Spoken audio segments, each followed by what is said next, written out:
আসসালামু আলাইকুম। বন্ধুরা কেমন আছো? সবাই ভালো আছো?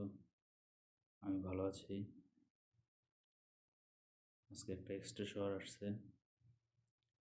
সুইডিয়ান ভাষায় এক্সটেশর বলে এটাকে।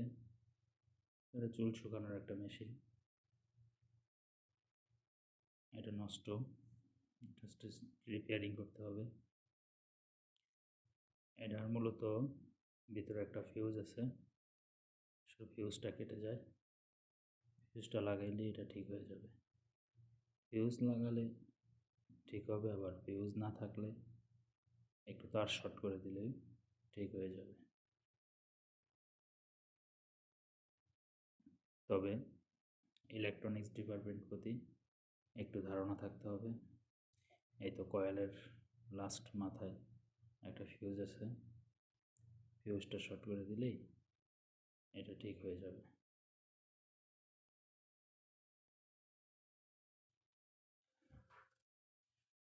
ইলেকট্রনিক্সের কিছু জানতে হবে, অল্প কিছু সামান্য জানলেই হবে। মিটার দিয়ে মাপ দিয়ে তারপরে এগুলো কাজ করা লাগবে। মিটার দিয়ে মাপ ছাড়াও এটার বেশিরভাগ সময় এই ফিউজটা কেটে যায়। বেশিরভাগ সময় ফিউজটাই খারাপ পাইছি, তার জন্য তোমাদের সাথে শেয়ার করলাম। আমার কাছে মিটার আছে তাই আমি মেপে নিলাম। মিটার না থাকলেও সমস্যা নেই। ফিউজটা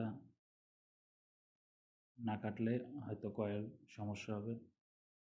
কয়েলটা বেশি সমস্যা হয় না, টুকটাক একটু তার কাইটা, চিকন তার কাইটা একটু শর্ট করে দিলেই তোমার এটা ঠিক হয়ে যাবে। অত বেশি সমস্যা হয় না।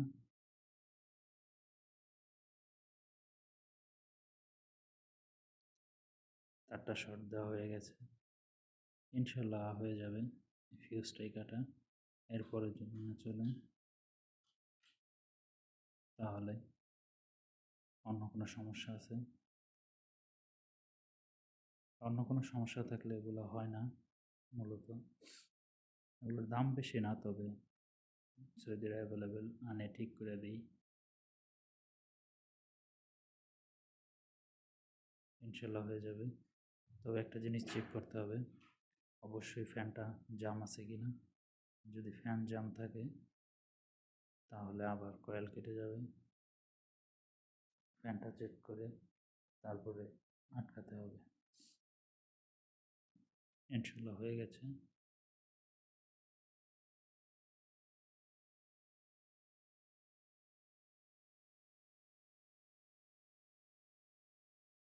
আটকানো হয়ে গেল।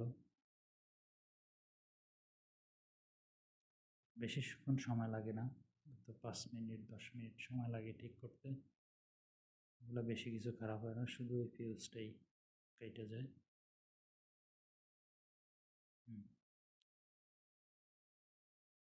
ইনশাল্লাহ হয়ে গেছে। ফিউজটাই কাটা ছিল, অন্য কোনো সমস্যা নেই।